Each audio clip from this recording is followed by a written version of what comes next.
Yesu ashimwe bene data, ndabasuje mu izina rya Yesu. Imana y'amahoro ikomeze ibane namwe aho muherereye hose, kandi Imana ikomeze ibiteho, ihaze kwifuza kwa buri muntu wese. Tugeze muri wa mwanya mwiza wo kuba imbere y'Imana, tugiye gutangira dusenga, turirimba indirimbo yo mu gitabo, dusome ijambo ry'Imana, dusoze dusenga, ibindi Imana iduhana umugisha. Data wa twese uri mu ijuru, turagushimye, turaguhimbaje, tugushimira ineza yawe n'urukundo dukunda, tugushimye ko wabanye natwe uyu munsi ukaba waturinze.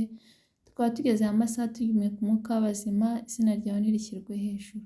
Duciye bugufi kugira ngo ushyirwe hejuru, twese utuboneze rwose, tubabarire ibyaha byacu. Ukimara kutubabarira, tuguhaye karibu n'ikaze, ngwino utubere umuyobozi, ntabe ari twe, ahubwo izina ryawe rishyirwe hejuru. Urakoze ko wumvishe gusenga, icyubahiro ni icyawe n'iteka ryose, amen. Tugiye gukomeza turimbana indirimbo ya 5 mu ndirimbo z'agakiza. Sinzibagirwa igihe nakizwaga, ubwo Yesu yinjiraga muri njye, none mu mutima wanjye huzuye ishimwe, nshimira umukiza wanjye. Nigitangaza kuko nahawe agakiza ku buntu. Nigitangaza njye munyabyaha nahawe agakiza, mu magana menshi y'abanyabyaha yantoranyijemo ngo mbe inshuti ye. Narabohowe ndamuririmbira, zaburi nyinshi mu mutima wanjye. Nigitangaza uko nahawe agakiza ku buntu. Nigitangaza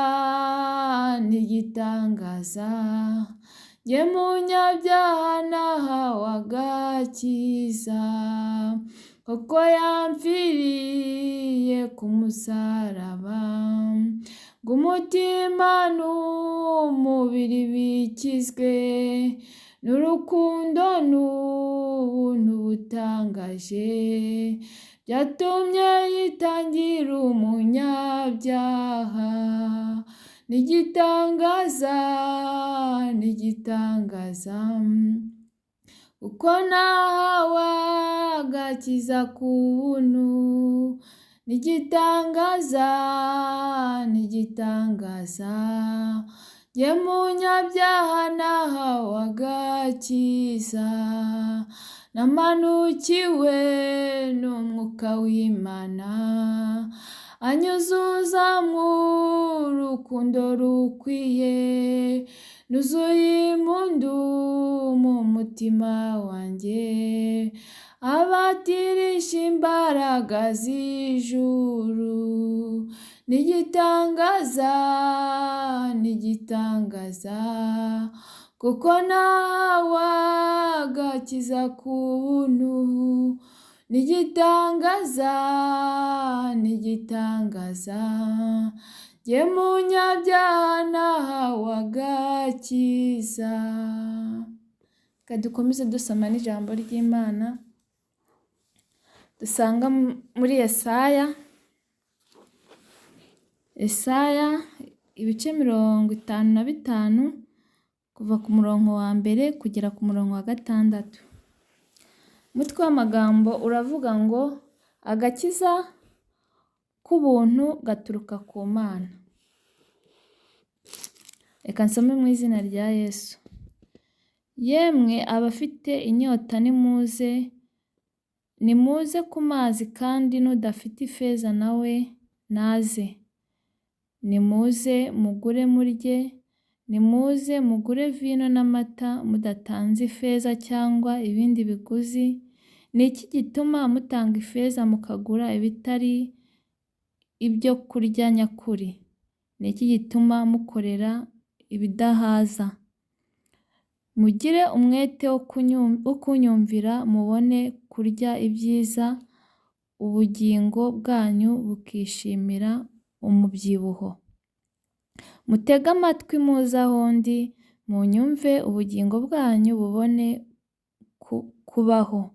Nanjye nzasezerana namwe isezerano rihoraho, ari ryo mbabazi ridahwema Dawidi yasezeranijwe.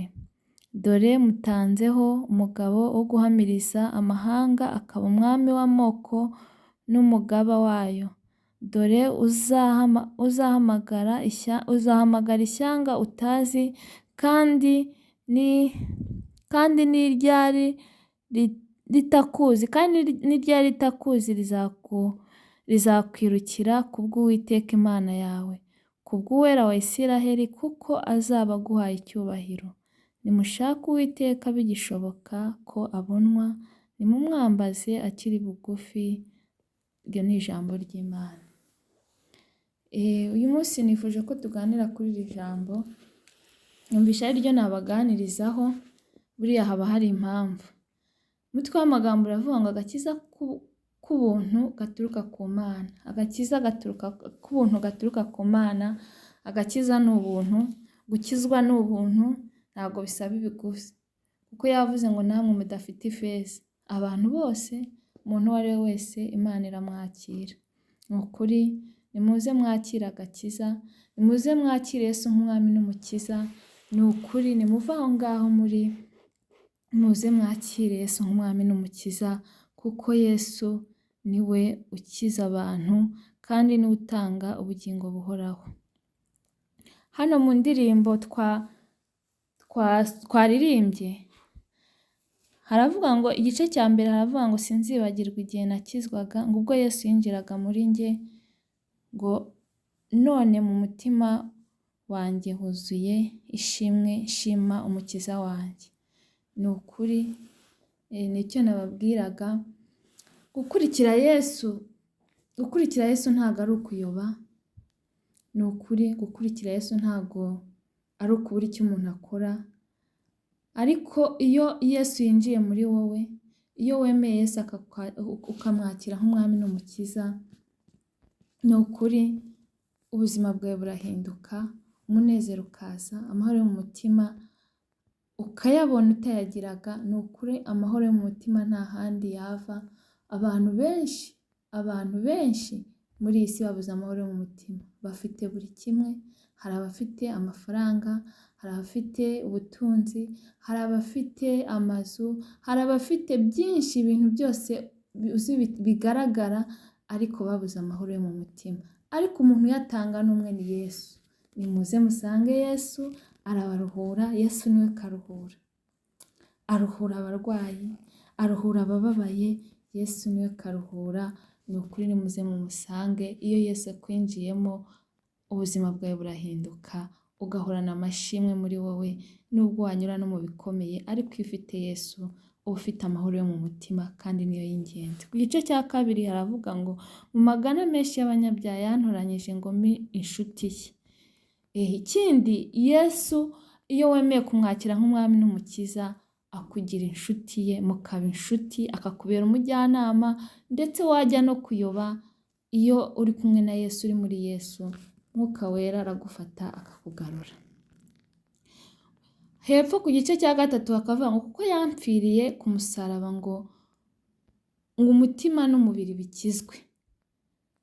Ngo ni urukundo n'ubuntu butangaje. Ni ukuri, Yesu yaradupfiriye, nicyo cyamuzanye mu isi. Yemeye kwigira umuntu, yicisha bugufi, arazabana natwe, arangije yicisha bugufi, ndetse yemera no kudupfira kugira ngo twebwe tubabarirwe. Ni ukuri, ngo umutima n'umubiri bikizwe.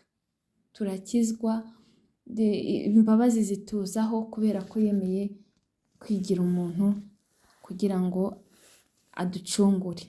Ni ukuri, iyo wemeye kwakira Yesu nk'umwami n'umukiza, imbabazi ze ziguhoraho, kandi n'urukundo abagukunda uba uri inshuti ye.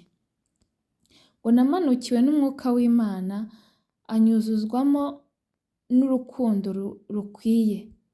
Ni ukuri, iyo wakiriye Yesu nk'umwami n'umukiza, urukundo, umwuka w'Imana uba muri wowe. Kandi iyo umuntu afite umwuka w'Imana, ni ukuri aba afite itandukaniro n'abandi bantu batamufite, abafite uko agenda, abafite uko avuga, abafite uko yitwara, abafite ibyo akora n'ibyo adakora, aritwararika kubera ko Umwuka Wera aba murimo. Ni ukuri Imana itugirire neza. Uyu mugoroba rero ndabifuriza ko abantu batari bakira Yesu nk'umwami n'umukiza, ni ukuri nimuze musange Yesu arabaruhura. Nawe udafite ifeza, ntabwo Yesu areba ko hari ibyo utunze, ntabwo areba ko hari icyubahiro ufite, ntabwo areba aho ukora, aho waba ukora hose, ibyo waba utunze byose, nubwo ntacyo waba ufite, nubwo nta na kimwe waba ufite, ni ukuri ngwino Yesu aragushaka. Ngwino umusange, umwakire nk'umwami n'umukiza w'ubugingo bwawe, maze utangire urugendo rushya kugira ngo tuzajyane mu ijuru, kugira ngo uzabone ubugingo buhoraho. Kandi ijambo ry'Imana hano hasoza twasoreje ku gice cya 6 haravuga ngo nimushake Uwiteka bigishoboka ko abonwa, nimumwambaze akiri bugufi. Ni ukuri iki ni cyo gihe cyo gushaka Uwiteka mu gihe biri gukunda. Ni ukuri buri muntu wese naze yegere Yesu. Yesu aramuruhura, Yesu atanga amahoro, Yesu atanga ubutunzi, Yesu atanga ibyishimo, Yesu atanga umutuzo. Ni ukuri nimuze mwegere Yesu, ni ukuri arabagirira neza. Wowe utari wakira Yesu nk'umwami n'umukiza, akira Yesu n'umwami n'umukiza, ubundi urebe ukuntu ubuzima bwawe buhinduka. Kandi hariya mu ijambo ry'Imana twasomye ngo noneho ngo numara kumwakira ngo azaguha n'icyubahiro. Ni ukuri abantu bajye bakubaha kubera ko ufite Yesu. Iyo ufite Yesu rero ufite itandukaniro, ni ukuri uba utandukanye n'abandi, kubera ko umuntu Yesu arimo aba afite igikundiro, aba ariho ubwiza bw'Imana, amateka arahinduka kandi byose bikagenda neza. Ni ukuri nawe wabivuyemo, wari ubirimo, nawe utari wamumenya, ngwino Yesu aragushaka, Yesu arabahamagara ngo nimuze, ngo nimuze, ngo nimuze. Ateze amaboko ngo yakire buri muntu wese. Ni ukuri Imana itugirire neza kubwira ijambo, ariko Mwuka Wera akomeze aribasobanurire kandi abagenderere. Reka dukomeze dusenga dusaba Imana kugira ngo ikomeze iduhe imbaraga muri uru rugendo. Data wa twese uri mu ijuru, turagushimiye, turaguhimbaje, tugushimiye kubwira ijambo. Mana wagize neza. Umuririmbyi yuzuye umwuka aravuga ngo sinzibagirwa ngo igihe nakizwaga, ubwo Yesu yinjiraga muri njye. Ni ukuri iyo Yesu yinjiye mu muntu, amateka arahinduka, uko agenda birahinduka, uko avuga birahinduka, agira itandukaniro n'abandi kandi agira umunezero n'amahoro bidashira. Data wa twese uri mu ijuru, aya masaha rero uyu munota duhamagaye abantu batari bakwakira nk'umwami n'umukiza kugira ngo baze, n'abadafite ifeza nabo nibaze, nabo urabakira kandi urabakeneye. Nibaze bakwakire nk'umwami n'umukiza. Kandi mwami Imana, muri wowe niho byose biri, muri wowe niho tubonera amahoro, niho tubonera umutuzo. Mwami turabahamagaye, bagirire neza rero, kandi buri wese urakwemerera akaza, umwiteho, umugirire neza kandi umuhindurire ubuzima. Data wa twese uri mu ijuru, aya masaha uyu munota dusengeye n'abandi bari babirimo bagasubira inyuma, nabo turakwinginze ngo nabo wongere ubagarure, baze imbere yawe, bongere baze bakomeze inzira badacitse intege, ubahe imbaraga mu izina rya Yesu Kristo. Dusengeye mwami Imana n'abandi binangiye imitima, genda ubakoreho, ubahe gutsindwa mu mitima, maze bongere bagaruke, bakomeze uru rugendo, kubera ko muri wowe niho habonerwamo ubugingo buhoraho. Turakwinginze rero natwe komeza uturindire ubugingo bwacu kuko aribwo buzakubona. Mana dusengeye abarwayi, dusengeye abarushye n'abaremerewe. Mwami Imana niwe ubasha kuruhura abantu, ruhura abarushye n'abaremerewe kandi ubaha amahoro yo mu mutima. Abarwayi bakize, bakoze ukuboko kwawe gukiza mu izina rya Yesu Kristo. Kandi mwami Imana dusengeye isi yose kugira ngo yihe amahoro kandi yihe gutuza. Dusengeye ababuze uko babigenza, nabo bagirire neza. Mwami Imana mpamagaye Mwuka Wera ngo arekeze iri jambo rikora icyo wagambiriye. Bisenze nizeye mu izina rya Yesu. Amen.